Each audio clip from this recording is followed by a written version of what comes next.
It's Cougar Sports Saturday. That's caught! Touchdown! Stayed inside the boundary and gets in for 6. Cougar Sports Saturday, a presentation of KSL Sports. Richie right to the rim, driving score! He would not be denied! BYU Sports Talk by Cougar fans for Cougar fans. Sponsored by Any Hour Services, electrical, plumbing, heating, and air. Your hosts are Mitch Harper and Kyle Ireland. On Utah's legacy home of the Cougars, KSL News Radio, 102.7 FM and 1160 AM. Welcome back into Cougar Sports Saturday, live from Greenville, North Carolina. KSL News Time, 12:36 p.m. Mountain, 2:36 out here on the East Coast in Greenville, North Carolina. We're watching Utah and Texas Tech. Texas Tech's up 10-3 with 4:29 left in the third. Will Hammond, the backup quarterback's in for Tech. Baron Morton got banged up, but big-time game in the Big 12. We'll get more of a check-in on the Big 12 conference coming up a little bit later this hour. But right now, I want to play a interview that I had with BYU interior offensive lineman, starting left guard, Weylin Lapuaho. He's making his debut this season. He's been dealing with an injury that kept him sidelined the first 2 weeks. And this conversation sponsored by Any Hour Services, electric, plumbing, heating, and air. This is my conversation with BYU senior Weylin Lapuaho. Feel good to be back, Weylin? Yes, sir, it does. Feels great. When did you get officially cleared and back to the full activities? I actually just got cleared this last bye week, so the bye came in a perfect time for me, and yeah, just got cleared this last bye. Kind of feels like a little bit of a theme with this team, like unconventional spot for the bye, but in many respects, getting guys like yourself back, and it feels like it maybe came at a good time with also a young quarterback, too, on this offense. Oh, yeah, most definitely. You usually don't want the early bye early in the season. You kind of want to play a couple more games, but this year it actually works out perfect. Bear got another week to prepare for these guys. They show a lot up front, so gave us another week to just prepare and be ready. How excited are you to be on that offensive front, protecting Bear Bachmeier? I can't wait. I've just been seeing these guys. They just setting the standard all fall camp and week 1 and 2. I just want to get out there and help them out. What were you dealing with that kind of kept you sidelined? I just had a little. I had to just scope my meniscus a little bit.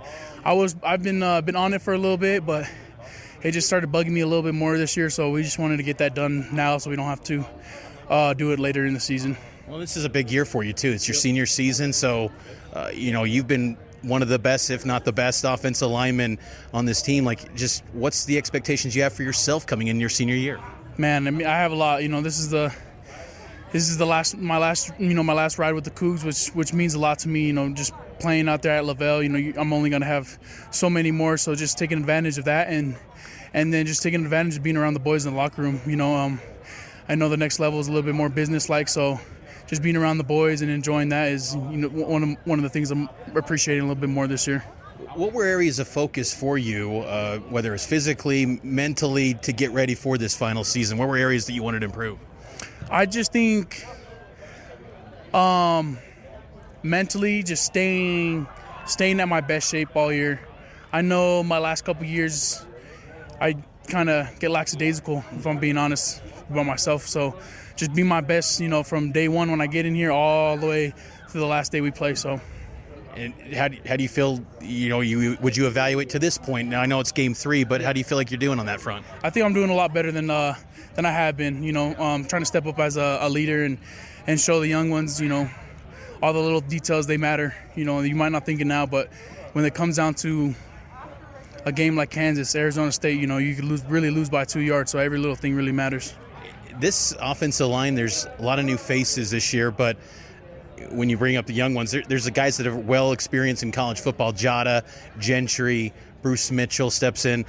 Just your thoughts from being on the sideline in the past 2 games. How do you think they've been playing? I think they've been playing well. They've been playing with the energy that I know I need to match their standard when I get on the field. So, yeah, they've been playing well. They've been meshing really good up front. Communication's been well, and just them just playing really hard to, whistle to whistle, which has been really motivating for me to get back, just to get next to them and help them out succeed as a team. Tuesdays have typically been on practice weeks I think someone said Bloody Tuesday, where it's very physical. Is it different this Tuesday with an early departure on a Thursday? I would only say it's just a little bit different just because we had the bye last week. Yeah. So we kind of already got a lot of our periods that we needed in last week with the bye. So it kind of changes up today how today's practice look. It's still, we're still going to be in full pads and still get the hard work that we need to get in, but it's a little bit lesser since we already had that bye. But usually with that early, leaving on Thursday, it usually doesn't really matter. Crowd noise, I hear, has been just deafening on the practice field. How's the offense been operating under those circumstances, you think? I think we've been working good with it. We've been hearing that it's going to be hostile over there, so we've been practicing silence, just silence cadence if we need it. But I think we'll be all right. Last couple of things here for you, Weylin. And I remember back at day one of fall camp, I saw Coach Woods wearing a T-shirt that said "Big Dog Business." There's some big dogs on this offense line. You guys are trying to bring that business over to Greenville? Oh yeah, most definitely. It's gonna be up front where we're gonna need to win it. So you'll see some business over there. And your last thing, your thoughts on East Carolina's defense and maybe the challenge that they pose? They're chaotic up front. They show a lot of fronts. They run a lot of games. So I just think in us with our communication as a front, Coach Wood says 5 bodies, 1 mind. So if we're all on the same page, we have a chance to succeed. That's BYU senior offensive lineman Weylin Lapuaho here on Cougar Sports Saturday. This East Carolina defense is talented. They've got size. I think some of the guys that really caught my attention watching them on film the last 3 weeks was Donka, number 7, 6'6", great size. J.D. Lampley as well. So, when Weylin says that they're chaotic, this is going to be a team that creates a lot of pressure. BYU's got to be on point. This offensive line for BYU thinks done a nice job. They gave up 3 sacks 2 weeks ago against Stanford. But when you kind of watch back on that game, I think that it was just – I don't think that it was the offensive tackles the issue. I just think that getting Lapuaho back, though, will be huge for this group because it just rounds out into form. Because then you still have maybe some questions at right guard. Who are they going to play? Is it going to be Kyle Safarichuk? Is it going to be Austin Leausa? Even A-Rod kind of danced around that a little bit this week. But I like what I've seen so far from Jada. Isaiah Jada at left tackle. He's the highest graded left tackle out west. He's the 3rd highest nationally in college football and pro football focus grades. I think Gentry's done a nice job coming in from Michigan, but Lapuaho's key to kind of just rounding out the group. And I think it's good because this will be, I don't know if it's the toughest test because I really like Stanford's defense, but this East Carolina group is going to be chaotic. Yeah, I think in that Stanford game, Mitch, you saw what their defense was trying to do in really getting home to bear. That front 7 really tried to make a point to get in the backfield and affect the quarterback. And I would look to probably, if I was East Carolina, try and copy that game plan because they did have some success, I feel, especially in the second half against BYU. So being able to shore up the offensive line there, especially on the interior part of it, Mitch, if they're going to be able to run the football effectively, LJ's shown that he's a talented running back, and with the step up in competition as we move further and further into the season, being able to run the ball and really, kind of have a balanced approach on offense, I think that, getting Weylin back is going to be critical. What's also going to be tough for BYU from the injury side of things, Wayland's back, that's great.